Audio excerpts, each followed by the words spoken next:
The former president, he's missing in action tonight. Donald, I know you're watching. You can't help yourself. I know you're watching, okay? And you're not here tonight. Trump's absence was so noticeable, it was the first question they asked. And you kind of heard these candidates talking about him again and again. What we saw was a lot of the candidates on the stage were trying to attack Trump, and they criticized him in part for not being there. These candidates were trying to show the Republican voters that they were actually stronger than Trump. I'll say this about Donald Trump. Anybody who's going to be spending the next year and a half of their life focusing on keeping themselves out of jail and courtrooms cannot lead this party or this country, and it needs to be said plainly. This was like an opportunity to attack Trump, him not being there, on how he is facing legal troubles. And, that causes a lot of concern among Republican voters. Like, I've talked to voters in Iowa and New Hampshire that would support Trump, but they worry about, what if we're backing a presidential candidate who is going to be facing greater legal troubles in 2024? Given how many voters Trump already has in his base, some of these candidates are making the calculation that they are not going to get more votes from each other, but they have to appeal to Trump voters.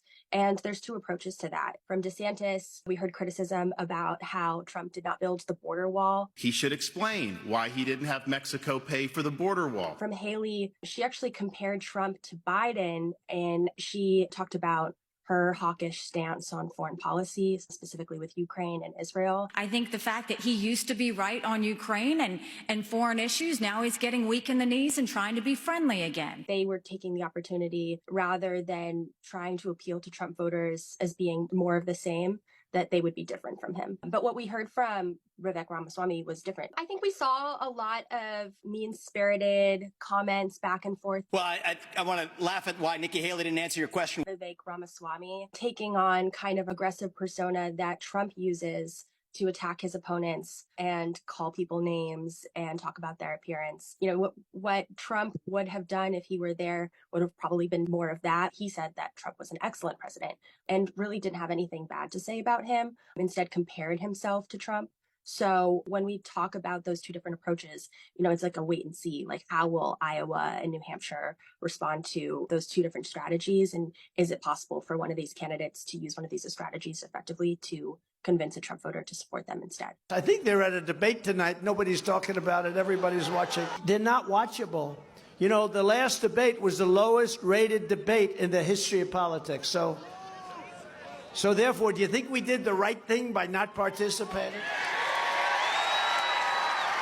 What Trump is trying to do with these other events is he's trying to counter-program. He doesn't want people to pay attention to what his opponents are saying about him, and his opponents call him out on that. But he's also trying to change the message. Instead of it being a Republican primary where he has competitors vying for his voters, he says, this is a one-man race. It's done, it's over, and everyone should just drop out and support him. And what we saw when we talked to people post-debate was there's still a great enthusiasm for his base. That remains unchanged, but a lot of people aren't tuning into his message. What we saw in our poll when we asked Republican primary voters if they thought they liked a candidate, so that's a bit different if they thought they would vote for the person, it's favorability rating. We saw Donald Trump's favorabilities go down post-debate. It remains to be seen what that means exactly, especially in terms of voting.